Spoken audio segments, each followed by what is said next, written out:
प्रदेश में कर पाए हों? मॉडल हैं, एक आध अभी नाम टक्कर बता देने दीजिए, जा कोई रहे हैं। उपलब्धि बता दीजिए। एक आध नहीं, एक आध अभी आपको रिजल्ट देने जा रहे हैं। अभी चुनाव हो रहा है, अभी मॉडल बना के ही तो लड़ रहे हैं। नहीं, आप उत्तर प्रदेश, अगर बीजेपी से आपको लड़ना है, आज केंद्र में बीजेपी है, बीजेपी से लड़ना है, तो केंद्र लेवल पे कोई आपका ऐसा मुद्दा नहीं, आप महंगाई का झुंझुना बजाते हैं लेकिन अपने ही प्रदेशों में महंगाई कम नहीं कर पाते हैं। आप बेरोजगार की बात करते हैं लेकिन अपने ही प्रदेशों में आप रोजगार नहीं दे पाते हैं। देखिए, महंगाई का मुद्दा कोई प्रदेश का नहीं है। महंगाई का मुद्दा राष्ट्रीय मुद्दा है। बेरोजगारी का मुद्दा कोई प्रदेशों के मुद्दे नहीं है, ये भी राष्ट्रीय मुद्दे हैं। महंगाई मुद्दा प्रदेश का है, क्राइम मुद्दा प्रदेश का है। जिन राज्यों में कांग्रेस की सरकारें हैं, उन राज्यों में केंद्र की सरकार का कोई सहयोग नहीं होता है। ये मुद्दे जो है राष्ट्रीय मुद्दे हैं।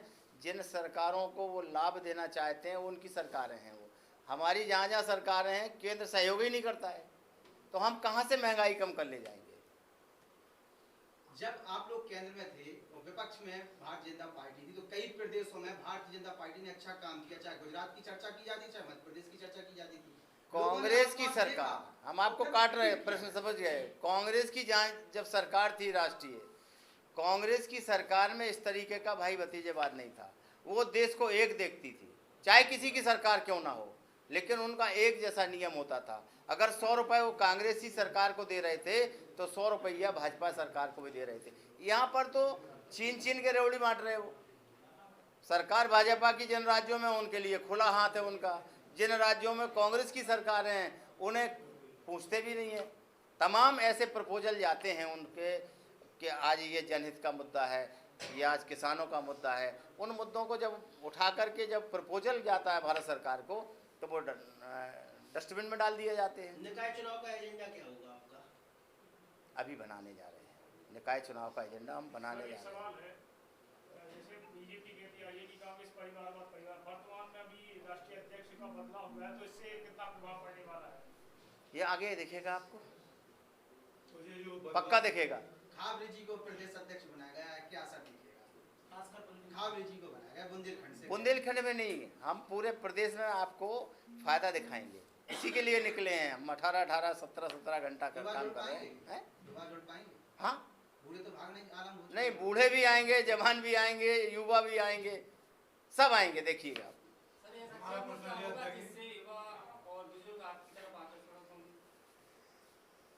नम्रता, विनम्रता और आपसी सहयोग, इन सारी चीज़ों का जवाब है। हम आपके सामने विनम्र होके आएंगे, आप एक बार सोचेंगे यार आदमी ठीक है, एक बार इसकी मान लेते हैं। हम आपके सामने नेता बन के आएंगे तो अरे बहुत सारे नेता आते हैं, क्या बात करिए।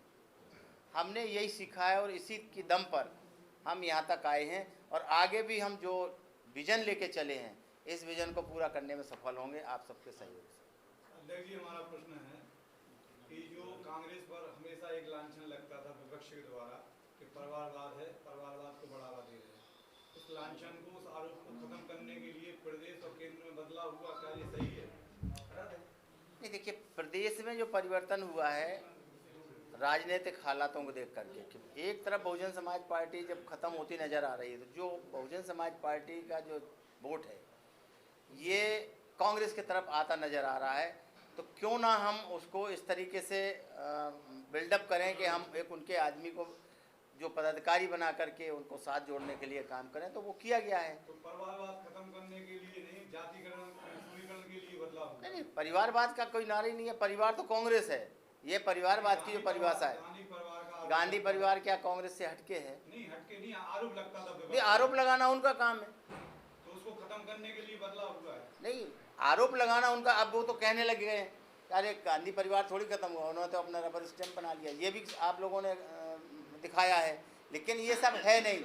वो 55 साल कांग्रेस में काम किए हैं, बूथ से लेकर के चल के आज मुख्यमंत्री तक पहुँचे, फिर आज वो राष्ट्रीय अध्यक्ष हैं। तो कांग्रेस का एक भरोसा है, कांग्रेस के एक सिपाही हैं, कांग्रेस के साथ उन्होंने पूरा जीवन लगाया है। इस बार कांग्रेस का पूरा लक्ष्य दलित वोटों पर नहीं, दलित वोट है, मुस्लिम वोट है, हिंदू वोट है, भाई जो भी जातियों में बटे लोग हैं सबके साथ उनका वो है, अकेले किसी एक जाति का नहीं है। अब जी चुनाव की घोषणा हुई है गुजरात में, कांग्रेस को किस तरीके से आप देख रहे हैं? पूरी तैयारी है। आम आदमी पार्टी भी आ गई है। 6 महीने साल से हम लोग पहले से लगे हैं हर जगह। पिछली बार थोड़े रह गए अंतराल से। इस बार जीतेंगे, मध्य प्रदेश में भी तैयारी चल रही है। मध्य प्रदेश जीतेंगे आशा है पक्का। फिर से धोखा देंगे कुछ लोग। अरे धोखा कैसे देंगे, अब धोखे वाला काम ही नहीं होगा। अच्छा, गुजरात में एक पुल टूटा है, उसके बारे में कुछ कहेंगे? हाँ बिल्कुल कहेंगे। पहले तो हम उसमें उन मृतक परिवारों को, जो परिवार समाप्त हो गए हैं, तमाम लोग ऐसे भी हैं जो इकलौते थे, वो दुनिया से विदा हो गए हैं, उन परिवारों को आपके माध्यम से संवेदनाएं व्यक्त करते हैं। दूसरा, ये जो पुल टूटा है इसमें सरकार की नाकामयाबी है। सरकार 5 दिन पहले उसको रिपेयर करके खोलती है, और रिपेयर भी एक ऐसे आदमी को दिया जाता है, रिपेयरिंग का काम, जो घड़ी वाला है। घड़ी वाला क्या पुल को सुधरवा देगा? तो जो एक इस तरीके का जो सिस्टम इसमें भाजपा में तैयार हुआ है कि इकले आदमी को, अगर उसका टेंडर होता तो किसी अच्छी कंपनी को मिलता, लेकिन अपने आदमी को काम दे करके उस पुल पे जो काम कराया गया था वो 2 करोड़ का था। 2 करोड़ के काम में क्या हुआ क्या नहीं हुआ ये जांच का विषय है, लेकिन ये जान सकते हैं आपके माध्यम से, क्या ये उस घड़ी वाले आदमी को काम देना चाहिए था जिसको केवल घड़ी का छोटा सा पुर्जा बनाना आता है? ये तो पुल था, बहुत बड़ा था। अगर उसके माध्यम से किसी थर्ड पार्टी ने काम किया है तो कमीशन खोरी हुई है, और कमीशन खोरी हुई है तो उसमें जो पैसा लगना चाहिए था नहीं लगा। हमारे YouTube channel the Bundelkhand post को सब्सक्राइब करें।